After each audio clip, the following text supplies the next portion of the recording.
बचाओ आए के, बचाओ आए के। पापांदी अनेरी चलिए, बचाओ आए के, बचाओ आए के। ना तेरे बाजो मोर सहारा, सतगुरु जी प्यारे। है कौन जो बिगड़ी मेरी तकदीर सवारे।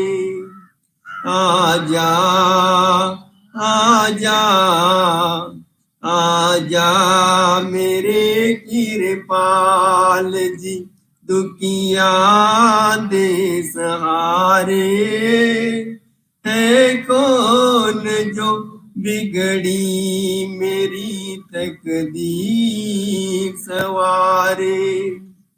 आजा आजा आजा मेरे कृपाल जी, दुखिया दे सहारे।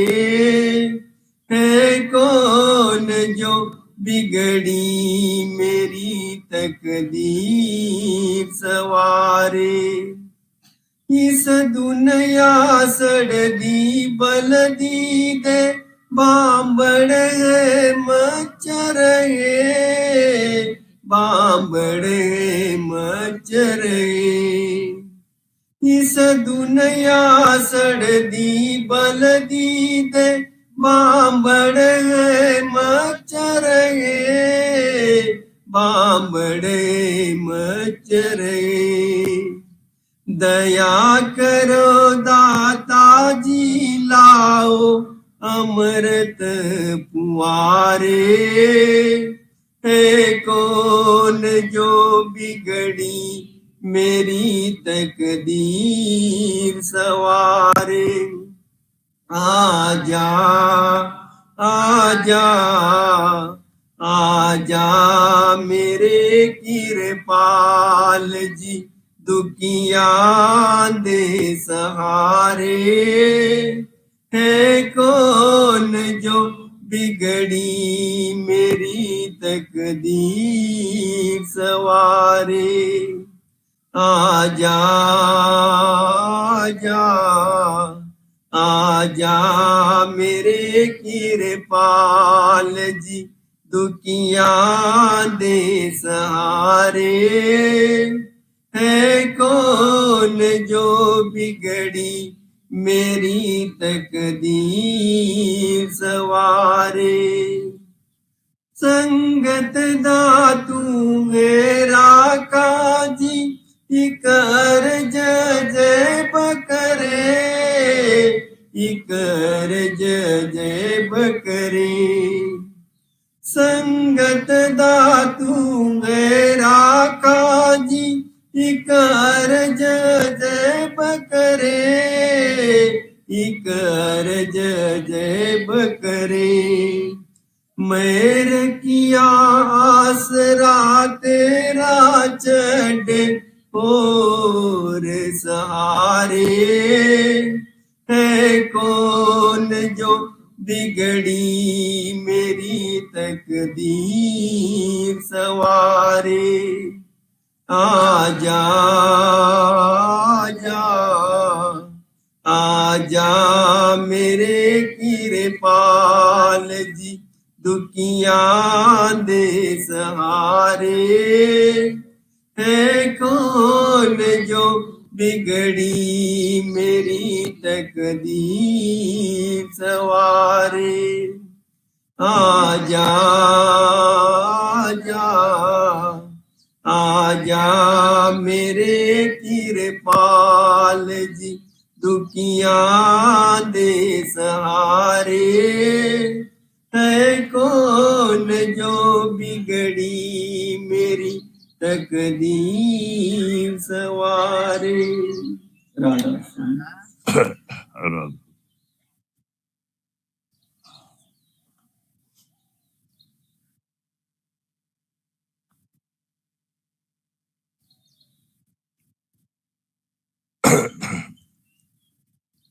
संतों ने कलयुग में जीव उद्धार के तीन साधन रखे हैं।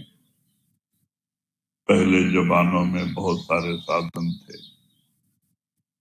प्राणायाम, अष्टांग योग, जप तप, पूजा पाठ, तीर्थ व्रत, संन्यास, योगाभ्यास, बहुत साधन है। लेकिन संतों ने बहुत सरल तरीका, जिसको भक्ति का मार्ग कहते हैं, सुमरन, सदगुरु का ध्यान और भजन। कहते हैं सुमरन मेन है,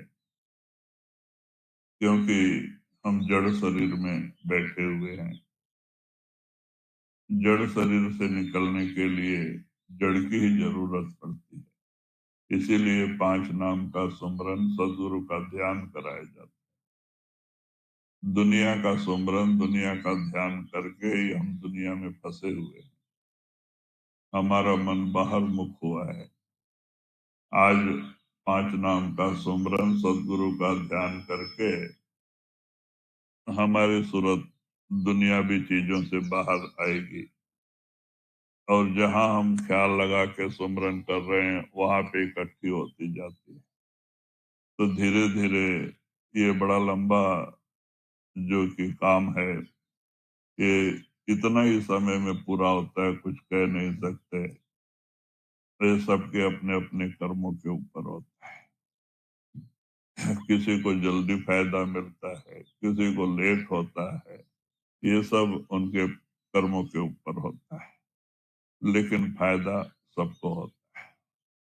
कहते हैं जिन ढूंढा तिन पाइया, कहरे बानी बैठ, मैं बपुरा बोरन रहा किनारे बैठ। कबीर साहब कहते भाई, जिन लोगों ने शोधन किया, अभ्यास किया, उनको जरूर मिला, लेकिन जो डावाडोल रह गए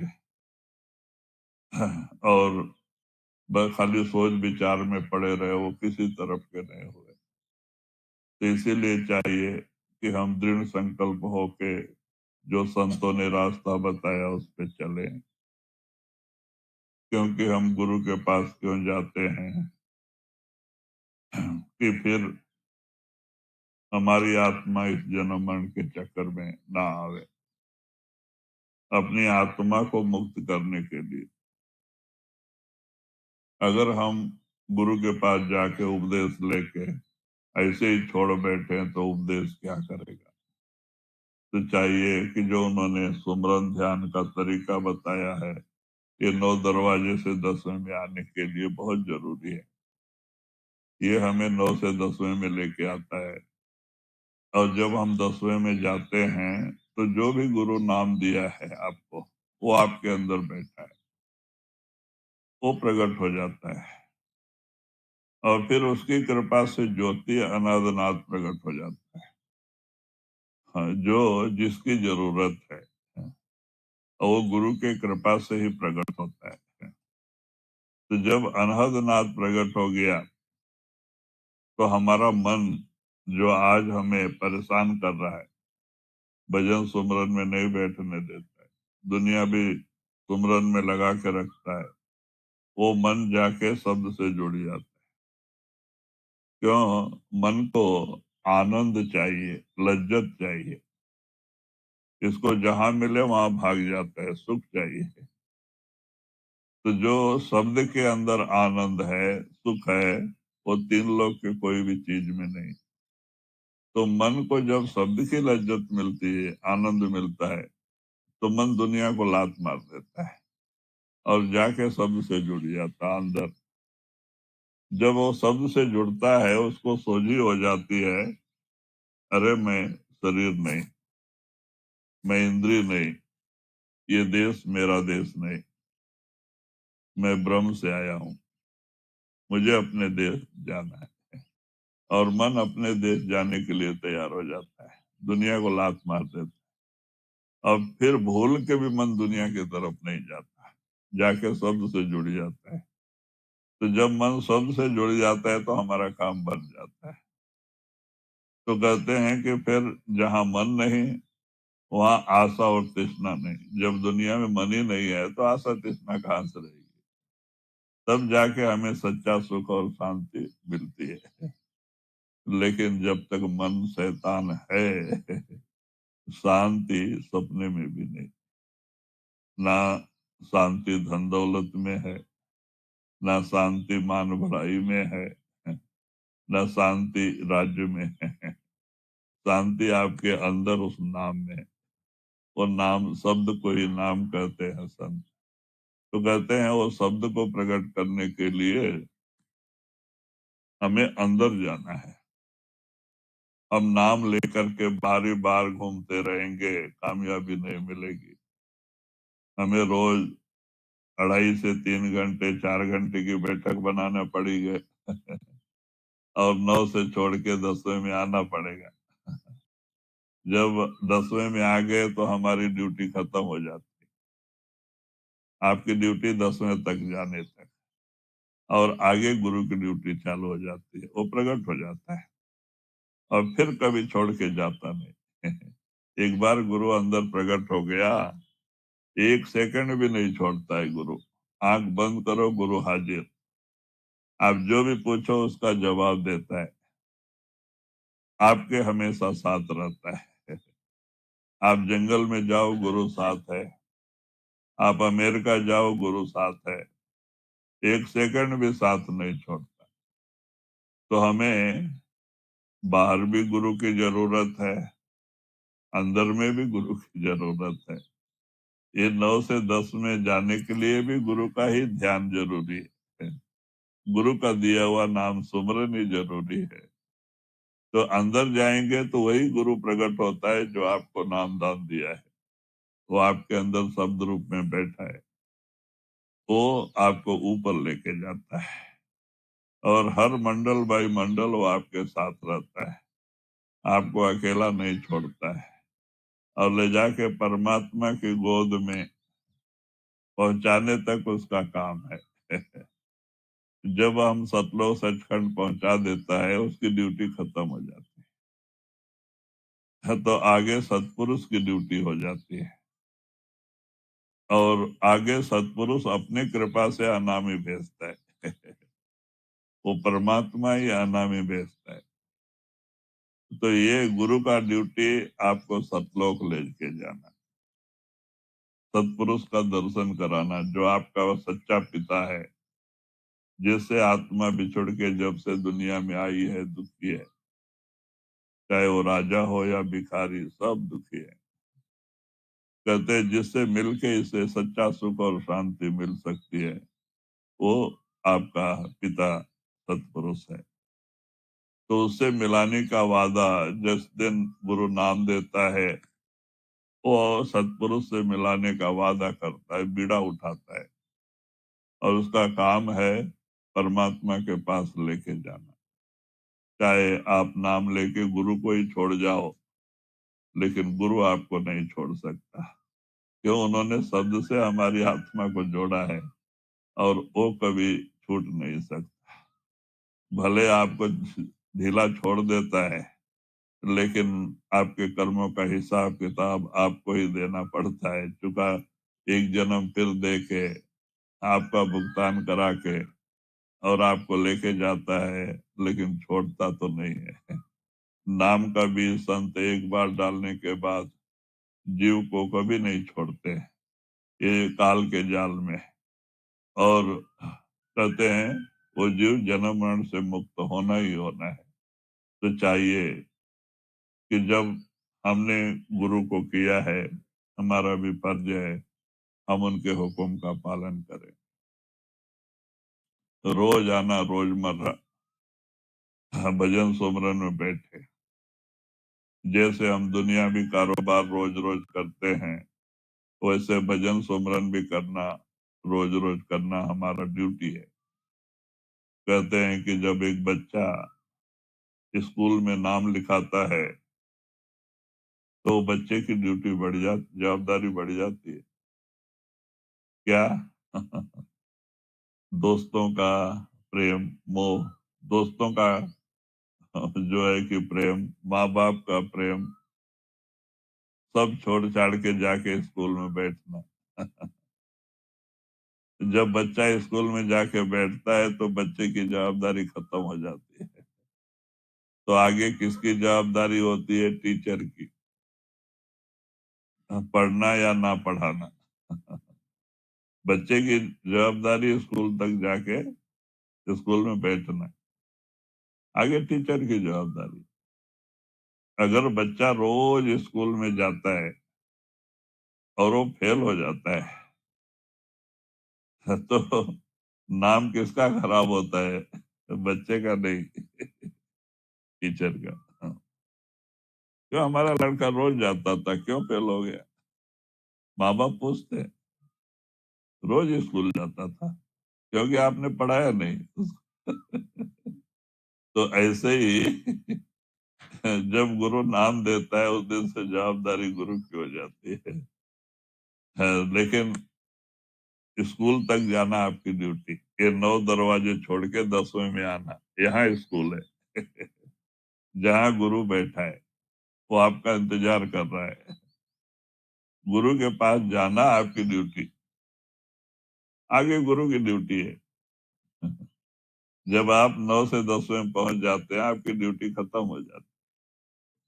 वहां स्कूल है, गुरु बैठा है, आगे गुरु ये सब कुछ देखता है, आपको कुछ करने की जरूरत नहीं। वो सीधा लेके जाता है मंडल बाय मंडल, और उस प्रभु परमात्मा का दर्शन करा देता है। तो इसीलिए चाहिए सुमरन ध्यान रोज रोज करें, 9 दरवाजे छोड़ के 10वें में आवे, तो आगे जो शब्द से गुरु ने जोड़ा है वो शब्द प्रकट हो जाता है। सार शब्द, अनर्थ शब्द में भी मुक्ति नहीं है, मुक्ति सार शब्द में है। इसीलिए कबीर साहब ने भी कहा है, जाप मरे जो हम जपते ये भी नासवान है। 5 नाम ये भी नासवान है। क्यों? लिखने पढ़ने बोलने में आता है। कहते जो लिखने पढ़ने बोलने में आता है वो नाश होता है। तो कहते हैं कि जाप मरे अजपा मरे, अनहद भी मर जाए, सार शब्द चीने बिना फिर भटका खाए। कबीर साहब कहते हैं जाप भी नासवान है, अजपा भी नासवान है, जो मन में चलता है सुमरन, उसको अजपा कहते हैं, वो भी नासवान है। अनहद भी नासवान है, अनहद तो योगियों के अंदर भी प्रकट होता है, वो भी नाश होता है। उसके ऊपर सार शब्द है, पार ब्रह्म का शब्द, जो मुक्ति पद का शब्द है, वो मुक्ति का साधन है। तो उससे संत जोड़ते हैं नामदान के समय, अनर्थ से नहीं जोड़ते हो। अनर्थ तो योगियों में भी पैदा होता है, जो साधन दूसरे मंत्र तंत्र उसके अंदर भी पैदा हो जाता है, उससे मन बस में नहीं आता है। मन बस में आता है सार शब्द। तो इसीलिए कहते हैं सार शब्द चीने बिना फिर भटका खाए। जब तक के सार शब्द मार्गी गुरु नहीं मिलता है तब तक उसका आना जाना खत्म नहीं होता है। तो इसीलिए कहते हैं कि हमारे बड़े भाग्य कि हमें ऐसा सुंदर मानव शरीर का शरीर समय मिला। उस प्रभु परमात्मा की कृपा से सदगुरु मिले। अब हमें चाहिए कि उनके हुक्म का पालन करें, रोज 2.5-3 घंटे का समय दे, अपने आत्मा पे आप दया करें। जब आप अपने आत्मा पे दया नहीं करोगे तो कौन करेगा? अपने आत्मा को इस दुख के जाल से छुटकारा दिलाओ। ये काल और माया के जाल से छुटकारा पाना तो भजन करना है, और 9 से 10वें में आना है, और वहां वो शब्द प्रकट होता है, फिर भजन चालू हो जाता है। अभी हम ज्यादातर भजन में बैठने की कोशिश नहीं करना चाहिए, 15-20 मिनट बहुत है। आपको पहले सुमरन ध्यान करना है, सुमरन को पकाना है, सुमरन अपने आप चलना चाहिए, यहाँ तक पकाना है। सुमरन करते करते करते वो मन में चलना चालू हो जाए। जब मन में चालू हो गया तो काम बन गया, उसको अजपा करते हैं। जब मन से सुमरन चालू हो जाता है, आप किसी से बात करते रहो, आपका मन सुमरन से जुड़ा रहता है। आप कोई भी काम करते रहो, आपका मन सुमरन से जुड़ा रहता है, तब वो अजपा हो जाता है, तब काम बन जाता है। मन निर्मल होने लगता है और हमारी रूहानी सफर स्टार्ट होता है। और एक दिन रूह अंदर चली जाती है, अनहद भी प्रकट हो जाता है, फिर गुरु भी प्रकट हो जाता है, और गुरु के कृपा से वो सार शब्द प्रकट होता है जिसकी संतों ने महिमा गाई है। तो इसीलिए चाहिए कि हम रोज जैसे दुनियावी कारोबार करते हैं, भजन सुमरन करना भी अपना सच्चा काम है। बाकी तो सब पराया काम है। बाल बच्चे का पालन पोषण, नौकरी धंधा, खेती गृहस्थी, व्यापार बिजनेस सब पराया काम है। अगर अपना कोई काम है अपने आत्मा को इस दुख से छुटकारा दिलाना, भजन सुमरन, अगर वही काम नहीं किया तो सब काम करके कोई फायदा नहीं। तो कहते हैं कि ये दुनिया, दुनिया का सामान ना आज तक किसी का साथ दिया है, न आगे भी किसी का साथ देगा। जाने के समय सब यहीं रह जाता है। कहते हैं कि लाख करोड़ी माया जोड़ी, चले न संग अधेला, सब चला चली का खेला। कहते हैं कि झूठ कपट छल करके लाखों करोड़ों कमा लिया, लेकिन लास्ट में एक पाई भी साथ नहीं आता है।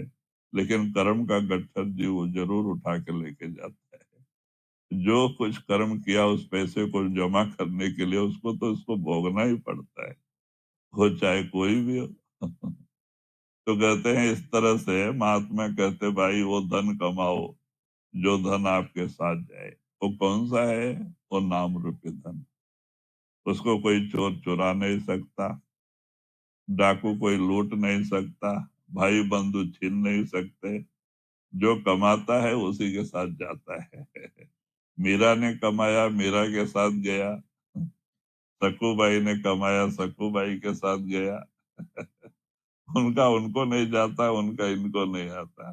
तुकाराम ने कमाया, तुकाराम गए, वो बेचारी रह गई। पत्नी रह गई क्योंकि उसने नहीं कमाया। तो कहते भाई जो वो धन ऐसा धन है कि जो कमाता है उसी के साथ जाता है। पति का पत्नी को नहीं जाता, पत्नी का पति को नहीं आता। जो कमाता है उसका वही भागी होता है।